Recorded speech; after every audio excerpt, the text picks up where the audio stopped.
बालिका उच्च माध्यमिक आदर्श विद्या मंदिर मालपुरा द्वारा संचालित ऑनलाइन कक्षाओं में आप सभी विद्यार्थियों का हार्दिक स्वागत अभिनंदन।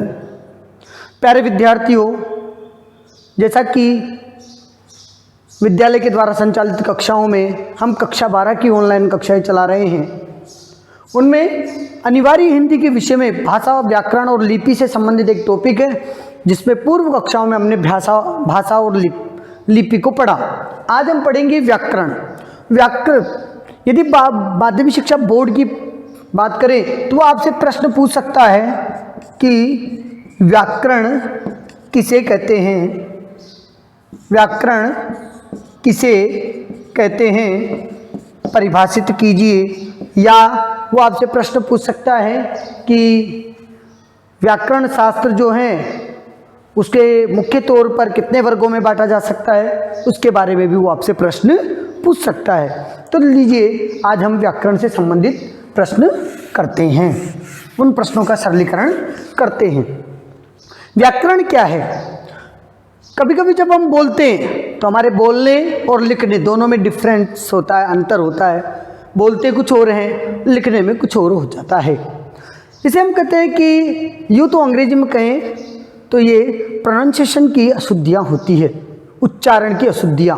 कभी कभी ये उच्चारण की अशुद्धियाँ लेखन पर भी आ जाती है, और उसे उच्चारण और लेखन से संबंधित अशुद्धियों को की जानकारी जो हमें देता है, वो जानकारी व्याकरण के माध्यम से होती है। यदि मैं इसको परिभाषित करूं तो मैं लिख सकता हूं कि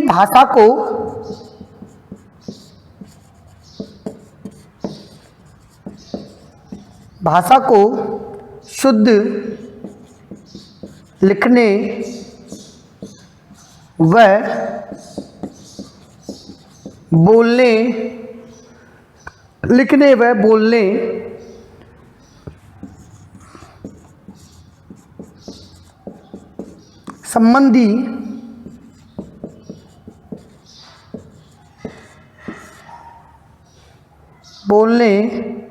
संबंधी जानकारी देने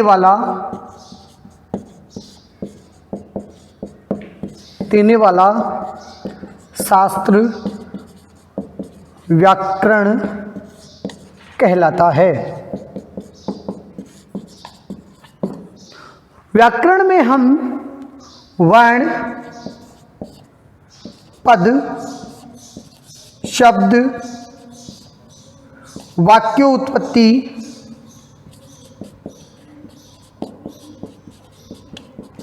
आदि के विषय में जानकारी प्राप्त करते हैं। यूँ कहें तो हिंदी व्याकरण में ध्वनि, वर्ण, शब्द, पद, पदांश, वाक्यांश, वाक्य आदि की विवेचना करना या उन्हें विभिन्न घटकों के द्वारा वर्णन करना व्याकरण कहलाता है। ये सब व्याकरण में आते हैं। बहुत सी बार आपने देखा होगा कि हम बोलते क्या है और लिख क्या देते हैं।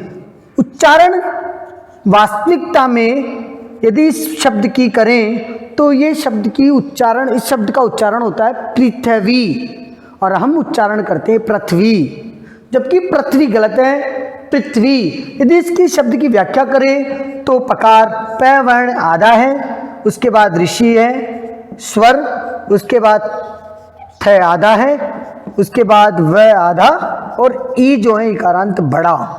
यदि इसकी बात करें, प में री जुड़ते ही प्री, थ आधा है क्योंकि उसके बाद स्वर नहीं है, व के बाद स्वर है और शब्द बनता है पृथ्वी। उसी प्रकार कृत, कृत और कर्ता, इन शब्दों की व्याख्या में री जो है वो और र जो है ये, यहाँ ये री है, यहाँ ये र है और ये ऊपर र है। कभी कभी विद्यार्थियों को शब्द के लेखन में थोड़ी दिक्कत आती है कि कौन सा स्वर जो है बड़ा है, कौन सा वर्ण बड़ा है और कौन सा छोटा है। जैसे शब्द आ जाता है ये, इन दोनों में से कौन सा स्वर बड़ा है। जब इसकी बात करते हैं तो यहाँ कौन सा बड़ा है, ये रे है, रे बड़ा है या क बड़ा है। तो एक सामान्य एग्जांपल मैं देता हूँ जो वैसे तो प्राइमरी सेशन के बच्चों को मिल जाता है, कि कभी हम मेला देखने जाएं, पिता के साथ जो है बच्चा भी जाए, बच्चे को मेला नहीं दिखे तो पिता क्या करता है, उसे अपने कंधे पे बिठा लेता है। यानी जिसने कंधे पे बिठाया है वो जो क है वो तो है बड़ा, और जिसको बिठाया है वो र है छोटा। तो इसमें पूर्व में र प्लस क, तो ये जो शब्द है यहाँ र छोटा है क बड़ा है, इसमें र बड़ा है और क छोटा है। इस तरीके से इसका वर्णन होता है। हम बात करते हैं व्याकरण शास्त्र की।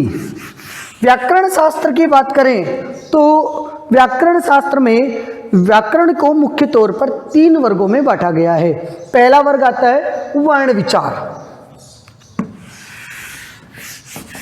पहला वर्ण आता है वर्ण विचार।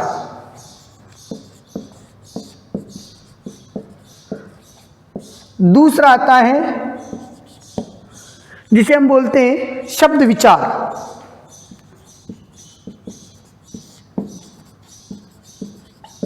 तीसरा आता है जिसे हम बोलते हैं वाक्य विचार। वर्ण विचार क्या है? ध्वनियों को, उच्चारित ध्वनियों को लेखन का एक तरीका वर्ण विचार में आता है। वर्ण 52 होते हैं, 52 वर्ण होते हैं, जिन्हें मुख्यतः 2 भागों में, विशेषतः से यदि सामान्यतः देखें तो 3 भागों में बांटते हैं। संस्कृत में 3 भागों में बांटा गया है। पहला स्वर, दूसरा व्यंजन और तीसरा प्लुत स्वर। इस तरीके से इसको 3 भागों में बांटा गया है। हिंदी में इसको केवल 2 ही भागों में बांटते हैं। हिंदी में इसको 2 भागों में और संस्कृत में इसको 3 भागों में बांटा गया है। उर्दू में वर्ण को अलिफ कहकर के संबोधित किया जाता है।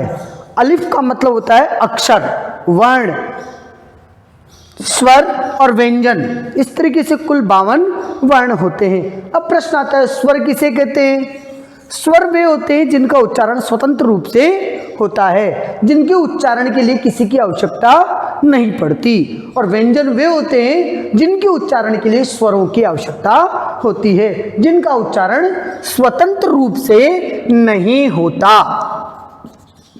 जिनका उच्चारण स्वतंत्र रूप से नहीं होता, जिनके उच्चारण के लिए या जिनके निर्माण के लिए स्वर की आवश्यकता होती है। और स्वर वे होते हैं जिनमें किसी की आवश्यकता नहीं होती, ये स्वतंत्र रूप से होते हैं, ये ध्यान रखिएगा।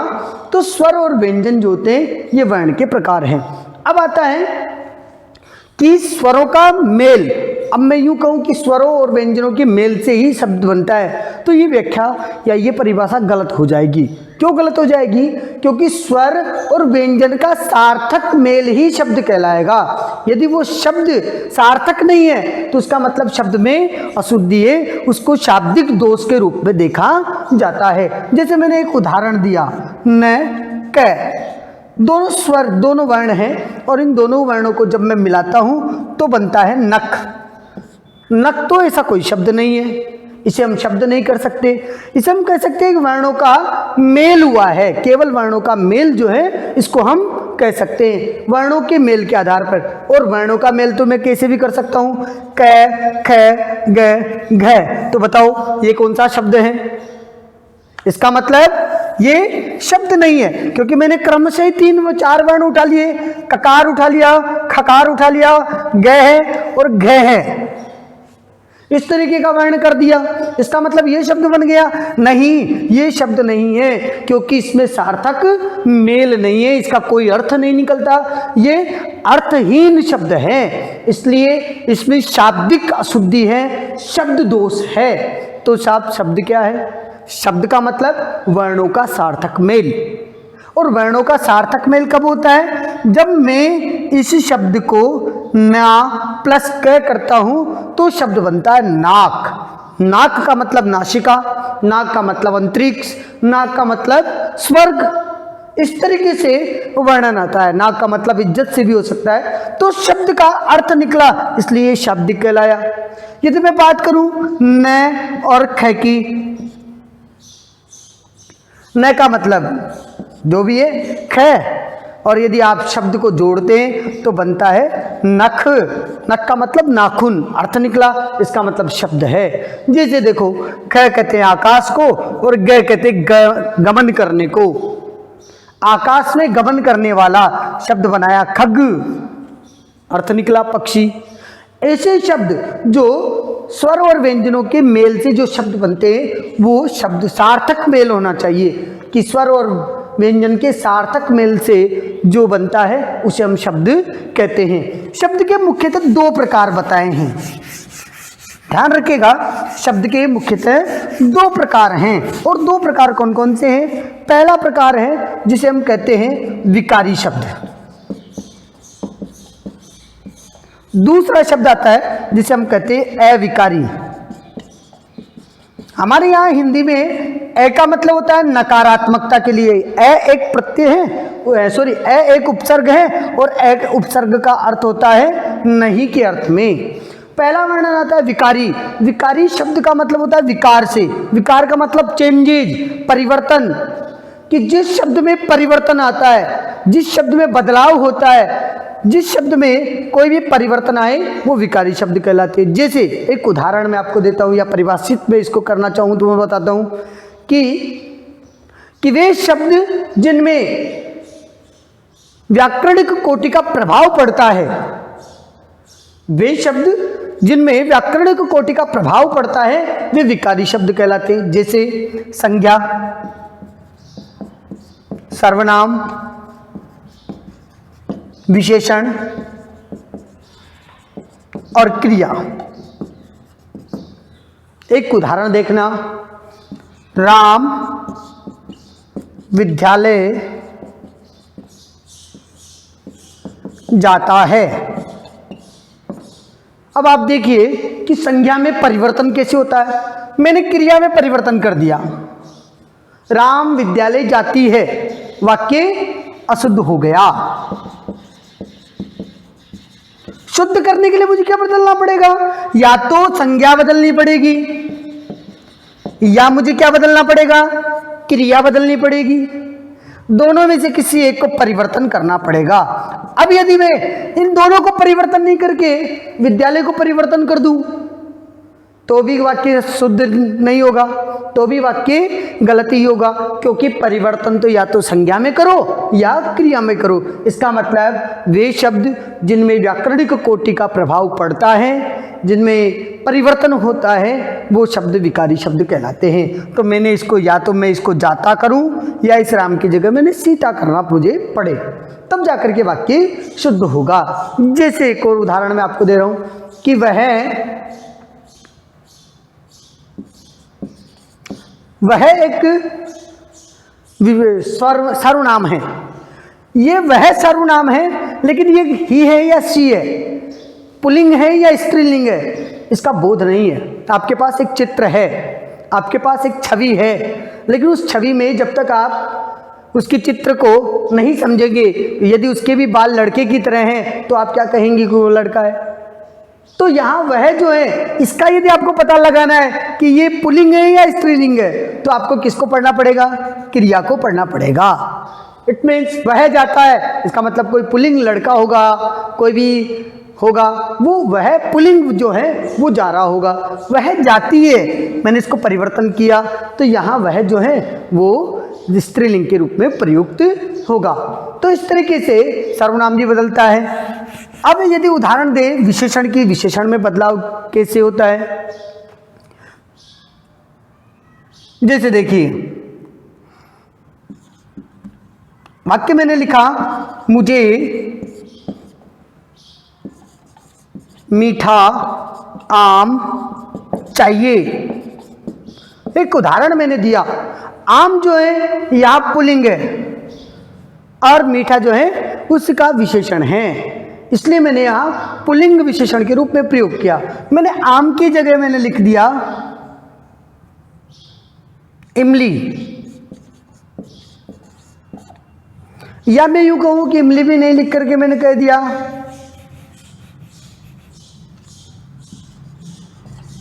पपीता, तो वाक्य बोला मुझे मीठा पपीता चाहिए, तो मीठी पपीता, क्योंकि ये स्त्रीलिंग है। ये ध्यान रखिएगा कि वाक्य जो है उसमें जो स्त्रीलिंग है तो विशेषण भी स्त्रीलिंग होगा। इसी तरीके से वाक्य बनता है।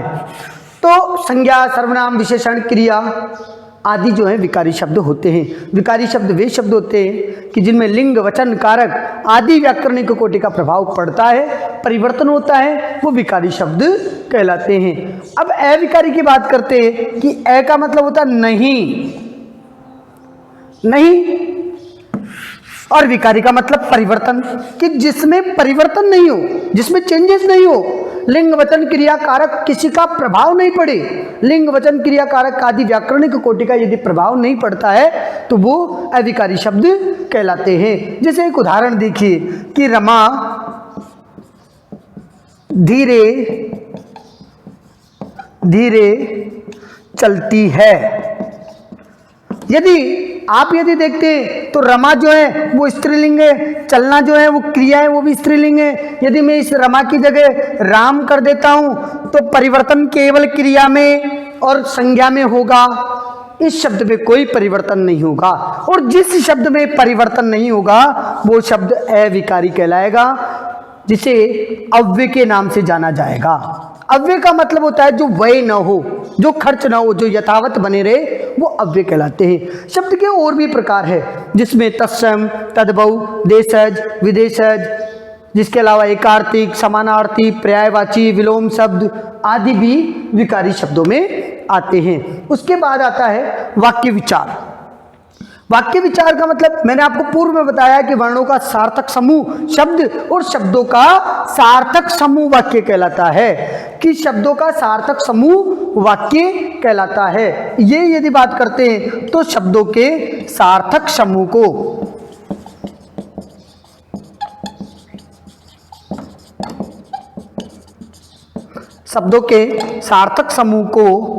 वाक्य कहते हैं।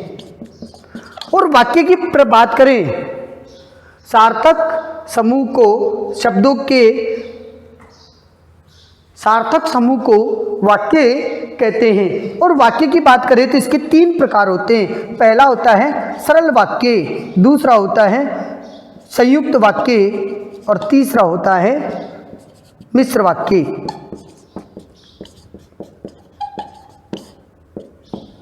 सरल वाक्य जिसमें एक उद्देश्य व एक विधेय हो। उद्देश्य इट मीन्स कर्ता, विधेय कर्ता के द्वारा किया जाने वाला काम और उसको संपादित करने का तरीका, जिसे विधेय कहते हैं। जिसमें एक उद्देश्य और एक विधेय होता है वो सरल वाक्य कहलाता है। जिसमें 2 उपवाक्यों से मिलकर के जिनका निर्माण होता है और जिसके मध्य में योजक चिन्ह आते हैं वो संयुक्त वाक्य कहलाता है। मिश्र वाक्य वह होता है जिसमें एक प्रधान वाक्य होता है, दूसरा उस पर आश्रित वाक्य हो, वो मिश्र वाक्य कहलाता है। इस प्रकार वाक्य विचार होते हैं। अन्य के रूप में देखें तो वाक्य के अन्य भेद भी हैं, जिसमें प्रश्नवाचक, विस्मयादि बोधक आदि 8 प्रकार जो है वो अलग दे रखे हैं। आज ये हमारा व्याकरण का टॉपिक पूरा होता है। यदि किसी भी बालक को कोई समस्या आती है तो वो हमारे इस चैनल पे सब्सक्राइब करें, लाइक करें और आप कमेंट में अपना प्रश्न भी